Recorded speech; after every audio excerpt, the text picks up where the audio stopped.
How you guys doing today? Good, perfect. So we'll just start again in the middle of chapter 7. I think I can finish chapter 8 today. Let's turn to.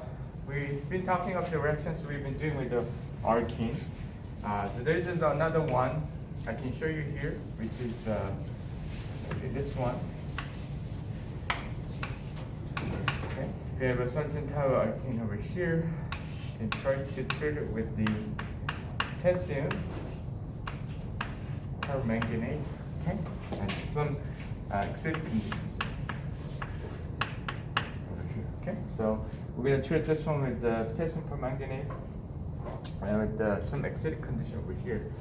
So what happened to this one is actually quite easy to find out because if you guys watched the video on Monday or you're here, it's pretty much the same as what we did for the ozonolysis. Okay, so what we're gonna do is try to just cut the way you have a double bonds.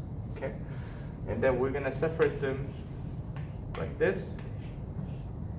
Okay, and put oxygen on it. Okay, so you have a two carbonyl groups compound over there. So this is all you have to know for your exam. If I briefly explain why is that one is this one. So potassium permanganate it looks like this. Okay. So this part is very strong, the oxidizing agent. So they're coming into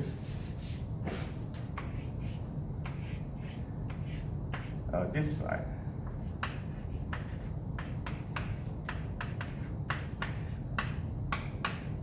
Okay, and then what happens to this one is it goes to here and here, and it goes to. Okay. So they form.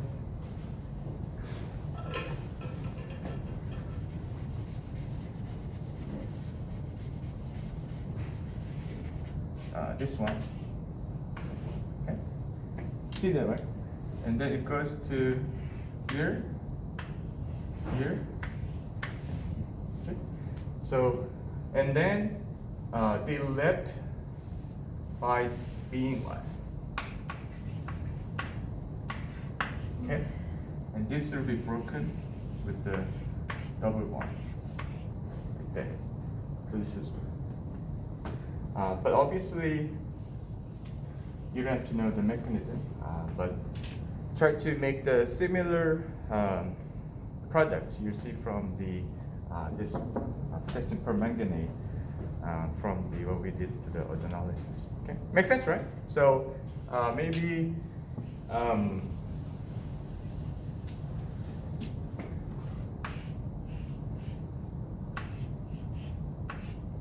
Can you try this one real quick? It's pretty simple. Just try to cut the way you have a double bonds and put the oxygen on each. That's the trick. Okay.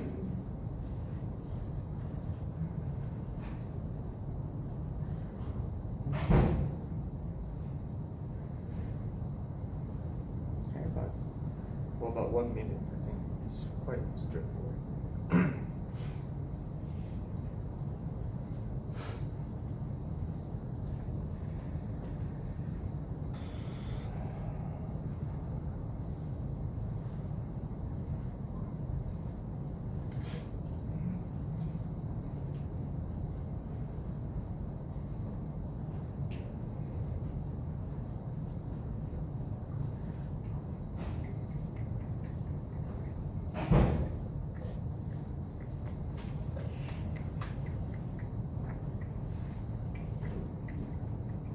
Okay, so yeah, let's compare. Okay, perfect. Right. So it's pretty much the same as we did the non-analysis. But later, you guys will learn why we have a two different way Yeah, go ahead. I just have a question, like Mhm. on the test, are Yeah. you gonna specify that it's like what type it is, like the ozonolysis or whatever, or are you just gonna expect us to know based on it? Yeah, so that's a good question. So the question, as you know, we have lots of multiple choice. So either I'm going to show you the reactants, so you can guess for the product with the chemical reactions. So I'll show you the chemical reactions too. Or I'll show you the reactants and products, and I'll make this one blank. Or either I'll make this one blank. And then it will be quite easier because there will be multiple choice. So there will be some choices you can choose actually. So, I mean, yeah. Go ahead. Okay, so you said this one was like the ozonolysis. Mhm. What is this one called? This is, I think it's the potassium permanganate oxidation. Okay. Yeah. It's just the one type of oxidation. All right, so here's a funny thing. If you have something like this one over here. So in this case, we can do the same. Okay, this is permanganate here, set condition. And then what we're gonna do is we're actually going to cut this one over here, right? And then what you can do is this one, and this part, okay, will either they'll go further oxidation. So will this become carbon dioxide? So this is happen when you're oxidizing your alkene compound that has very less substitute on the double bond. This can do even further oxidation on the later parts to become this one. So yeah, or you can do the other. Okay. So if you have some parts that is very less substitute on your double bond in your alkene compound, you can even expect the one that with the end will become even further oxidized with another oxygen coming in. So it become actually carbon dioxide. Okay.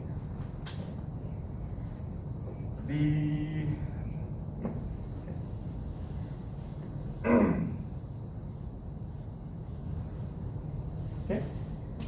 So the next one I want to talk about is whenever you have a diol compound.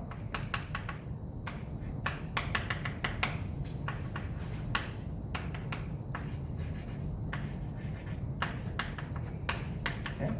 And then you can treat it with some iodic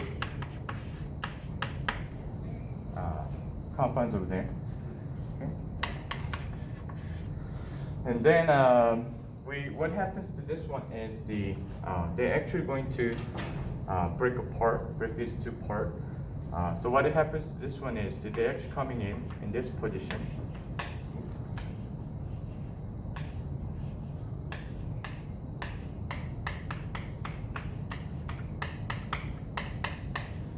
In this position here. And also they do the similar job there.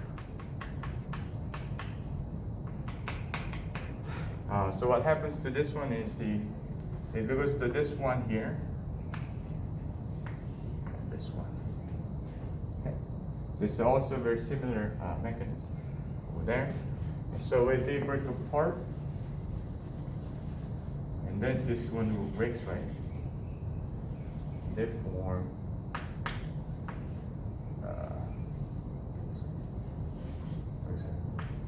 here.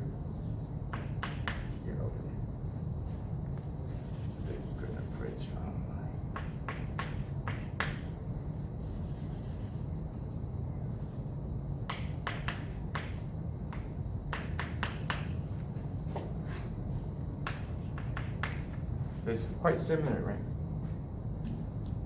This is just coming from the diol compounds. When you had a carbons not with the double bond, but the hydroxy groups on these two carbons, the polyidic acid can come in and do the oxidation.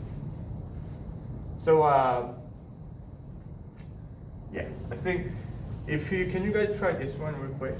Maybe we can double check.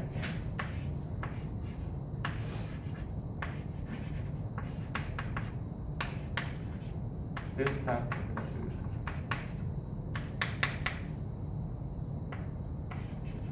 This one. I'm not gonna make it more difficult than this one, but if you can do this, we can. So the way you had the two hydroxy group will become the carbonyl groups. The breaking the bond between these two carbons. So we'll show you pretty much the similar product we've been doing in this reaction over here.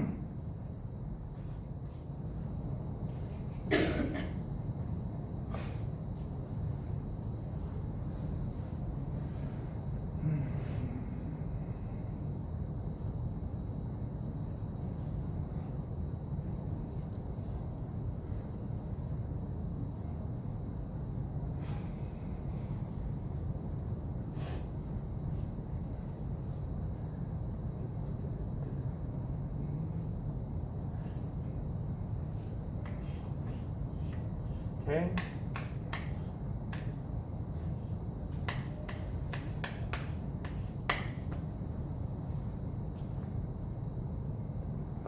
Can I move on?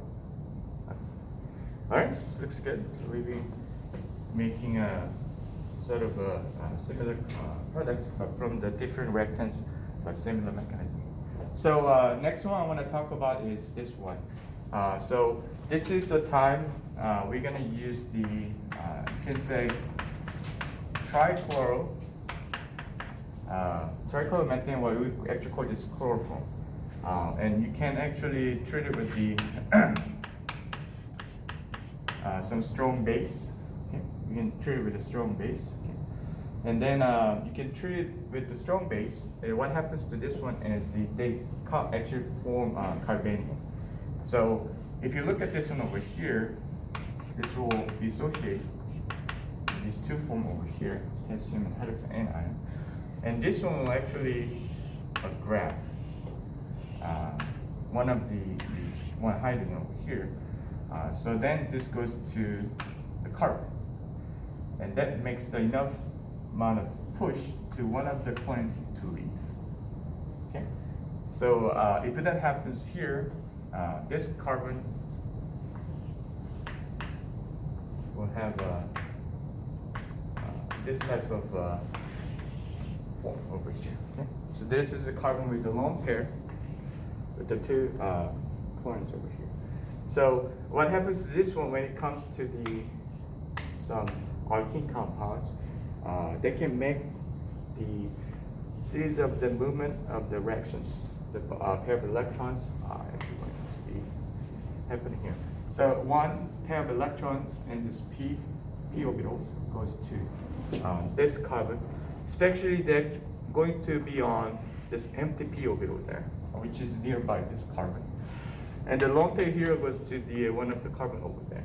So what happens to here eventually is they're going to be formed. This double bond is gone, right? So this one goes to, and this one lone pair goes to here. Okay, and that makes this is cyclic form on this compounds over here. Just whenever you have a strong base with this chloroform, they form the carbon with the two chlorine groups, but with a lone pair, and that makes the p orbital, one of the p orbital, this carbon empty because this bond is gone. And then this pair of electrons in the double bond is easy to attack the one that has a lot of carbon. But think about it. This is not like a nucleophilic, electrophilic attack, because it's all neutral and it's coming from the carbon and carbon. So this is not normal, but it happens because of the p orbital here, that once they lose the groups there, it's empty. So then, even this between carbon and carbon, they just attack to fill those the empty P. And then in that chain reaction, it goes to the other carbon. So it forms a kind of cyclic form where you had a double bond and with these two chlorine over here. Okay. So let's do one practice. So if you have okay, the chloroform, and maybe I can show you this one. This one. Okay. Try this one.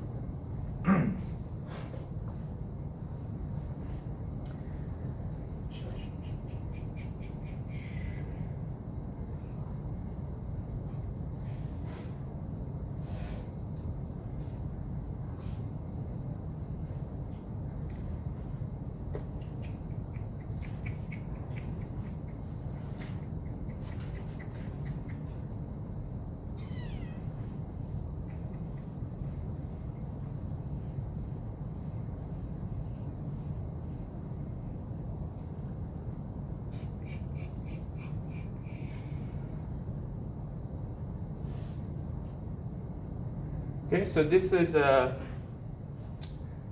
This is okay. So let's do this together. So if you have this one over here, they're coming into the same side,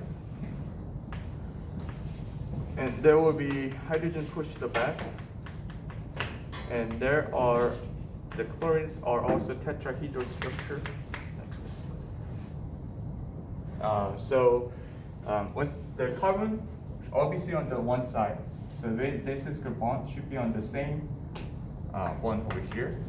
But to make this one the tetrahedral, you have to have a, so this is implied hydrogen here, which is on the plane right now. This is triplane array, trigonal plane here, because it's double bond.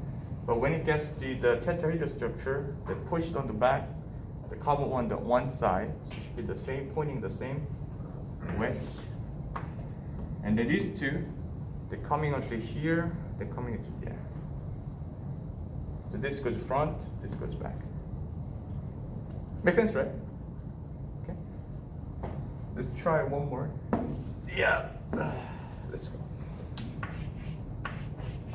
This one. Okay. So once again, you don't see it there, but you need to think about the hydrogen.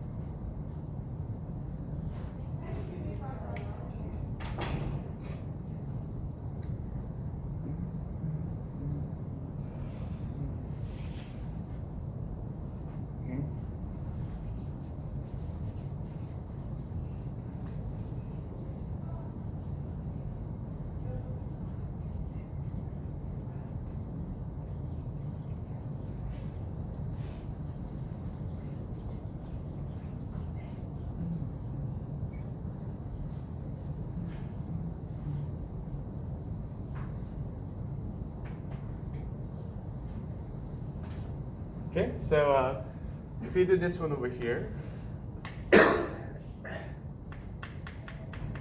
gonna push this one, and I'm gonna keep the carbon with the cyclic form on the one side, and do. Okay. You wanna do one more? Can I move on?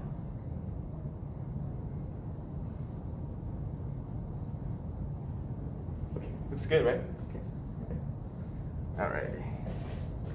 All right. So maybe actually, can you guys try this one? This is quick. There's another problem that I've here.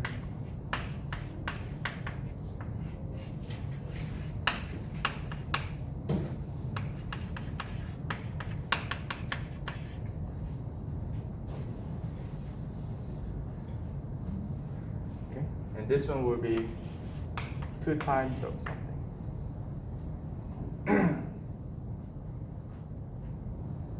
grab this one. This is a pretty good one to try.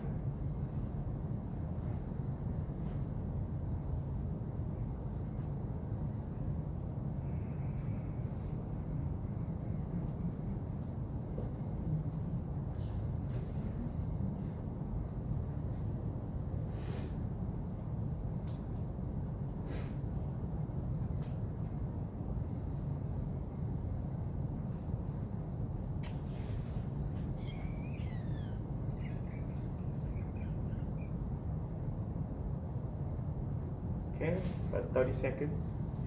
You can try first. We can do this.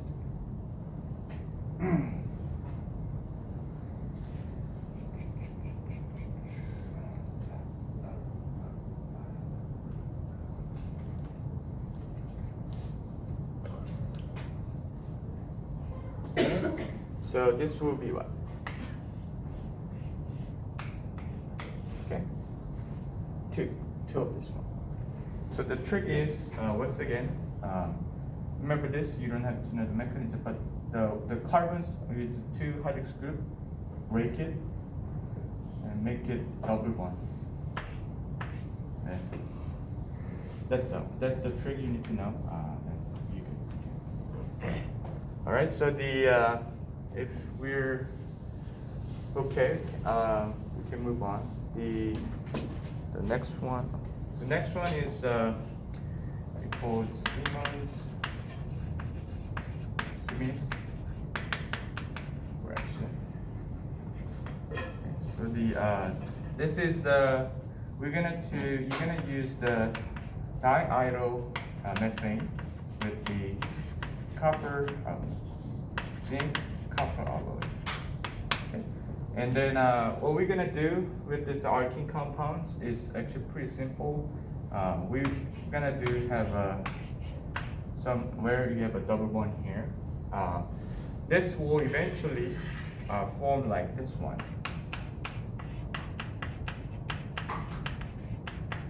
With together. Okay. So what happens to this one is this one will have this attack here in this carbon, and that's why this have electron goes to here. Okay, this ion, this is a halogen, and then the bond between here is actually going to dominate. Okay. So it's just because of this is the halogen, this is metal. Okay. So when you have electron going onto the carbon, this will push to the what? Of course, the halogen, but relatively speaking, this is what? Metal. So those have electron push to the other directions. Because it's actually going to the carbon, but carbon goes to there. Okay. So okay. So what happens to here is they remove, right? They're gone, and they goes to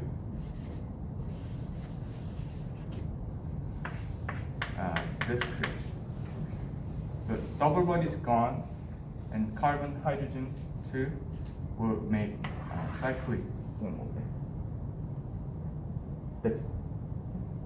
So that's the trick. So yeah. Can you guys try maybe this one? Okay, this one real quick.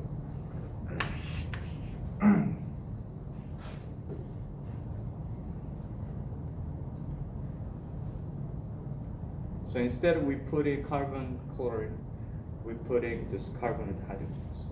That's the difference.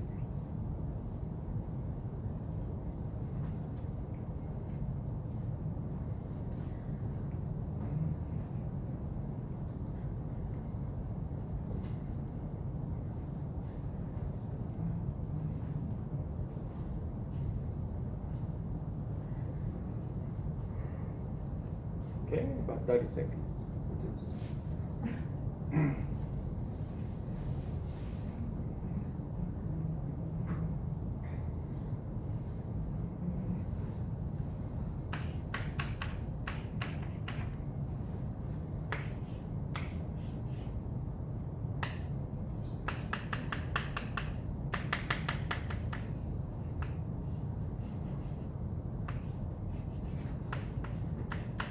Okay.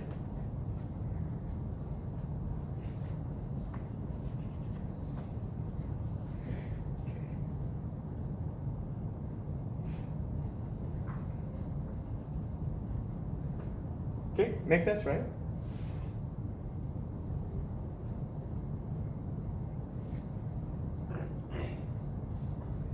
All right. So can I move on? You want to do one more? Okay, one more. But we have. Oh, actually, you know what? This is the great one. I can show you. Can you guys try these two? These two. One is what? Cis. The other one is a trans. And see what happens.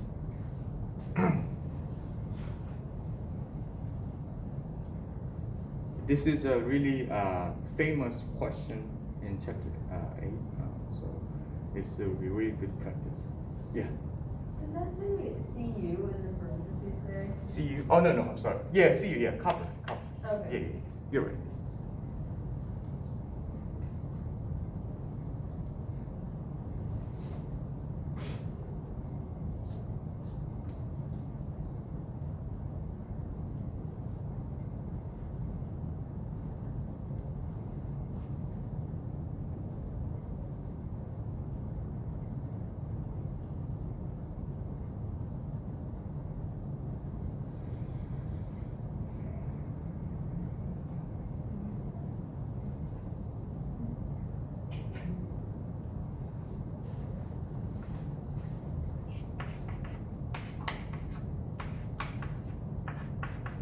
Okay.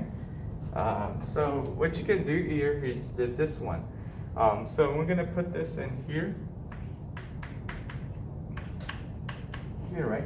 And then what I'm gonna do is you remove the double bond here and try to make one here, right? That's the trick. But the thing is now they're on the plane. This is with the alkene compound. But now it's tetrahedral, so those one goes to, if we look at this one over here, goes to this way. Because they're on the top, this way. So what I mean by that is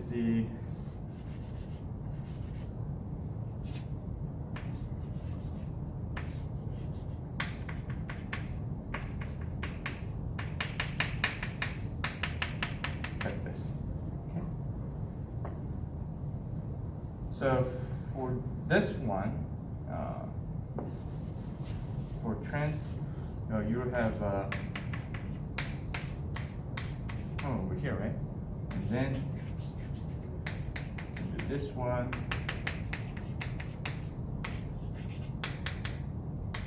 Well, doesn't matter. Maybe you can. That would be great. So on the exam, like I said, I don't normally show the what? Hydrogen, right?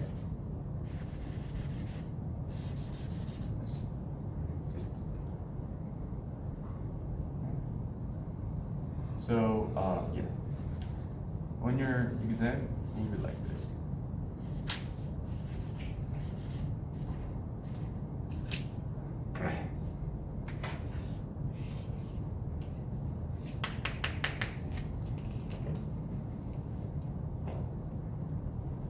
Let's try one more, okay?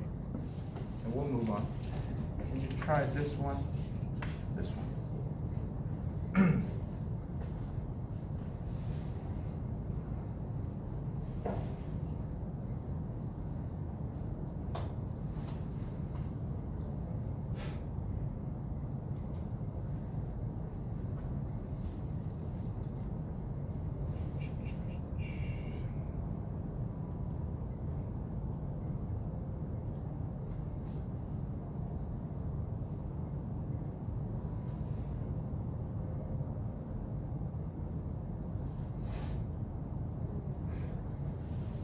Okay, about 30 seconds. Yeah.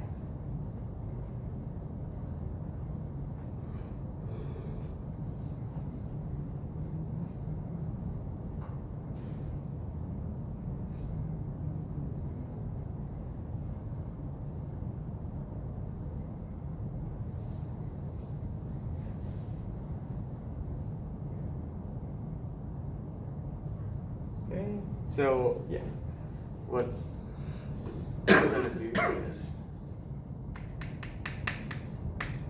one. it doesn't matter if you can do. It's okay. Doesn't matter. As long as it's a transform, that's fine. So the point is these two are heading opposite side because it's trans. Because those are the hydrogen will also different place. So that's why. Okay, so let's move on. Can I move on?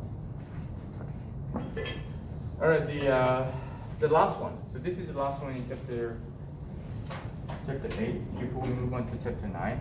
So this is what we call the polymer chain growth. Okay. So simply we try to make a bigger and bigger and bigger compounds. We do the radical reactions.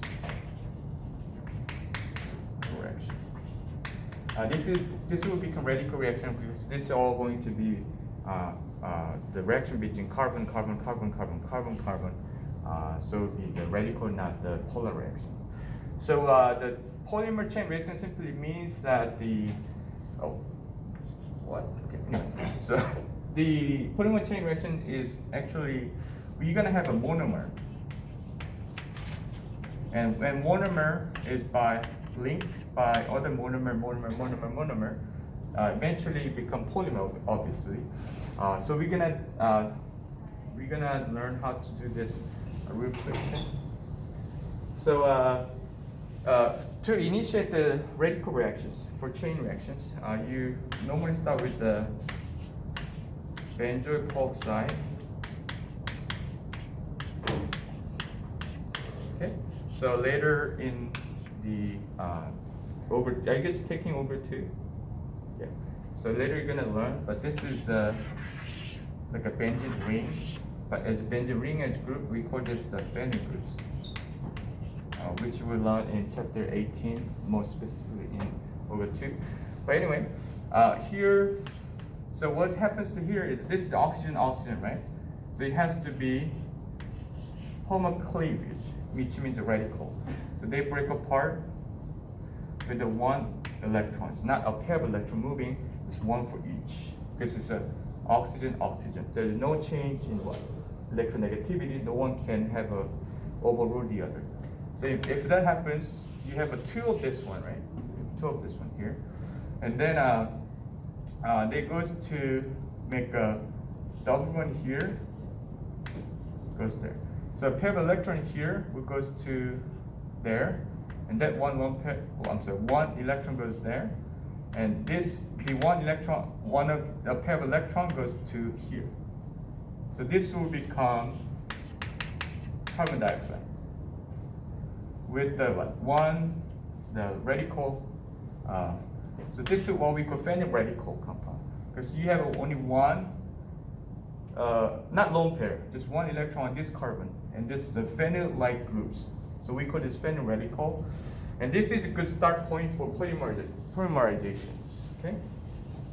Obviously, you don't have to know this. I'm just saying this, but the part I'm doing right now is that I want you to know. So what happens? This one, you initiate the polymerization. Whenever you have like this one, okay, you have this type of monomer here, okay, and this is a pair of electron on the top of the sigma bond here, right, which is what the pi electrons. Also, they do this one, okay. So this will one goes here, there, and gone right, and it makes the 1 electron on this carbon right there. Makes sense, right? And if you have another one, it goes to there, okay, there. Actually, makes sense. Yeah. So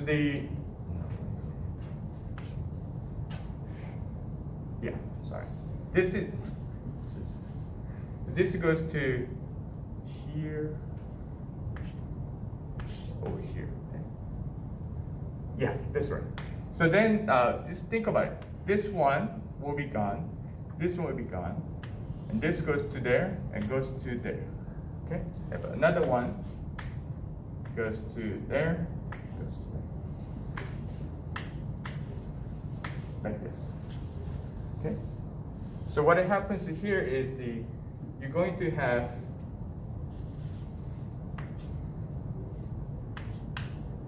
this one, this. Okay? So I'm gonna actually draw it a much better way. So this will become what? Polymer. Does it make sense? Yeah. Let me show you again. This is a bit the way I showed you kind of confused you because I showed you in this way. It will make more sense if you look at this way. Okay. So it's the same thing here.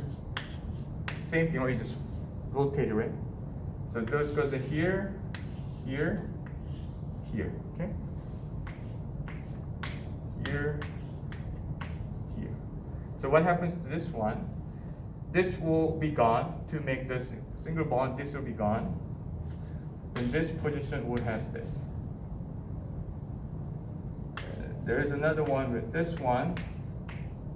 So there, right? Goes to this one. Kind of makes sense, right? Okay. Yeah. Okay, let me show you the other one. So initiation is this one, Fermi radical, but we have this one instead. Okay, instead this one here. Same here. So that goes to the Fermi radical first, goes there. So this one, this will be gone. So they'll make a bond to the Fermi groups, Fermi radical, and then there's dot there, and they'll do the same too. Goes there. There'll be dot there. Okay, so what happens there is the double bond is gone. This. Okay. The same here. If there's another monomer comes in, so this will be gone. One, and there's another one goes to there. There's one electron right there. This chain reaction. It's the same reaction over and over and over.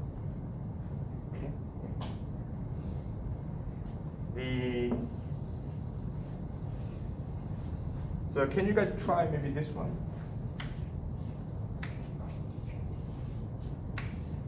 This one.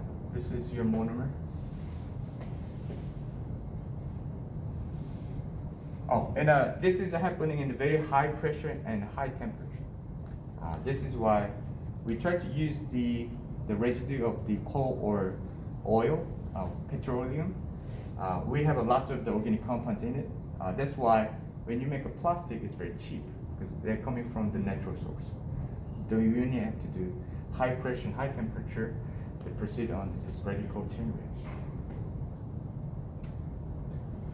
So that's why plastic is so cheap and easy to make. Because you need to have a heat and pressure, which from free sources. Well, we pay. It's pretty cheap. Okay, so yeah, if this is a monomer, what?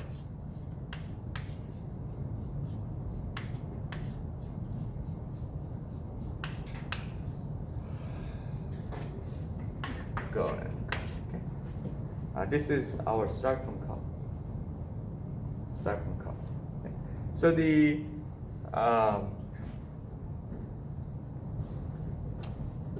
I'll just stop here today. Yeah.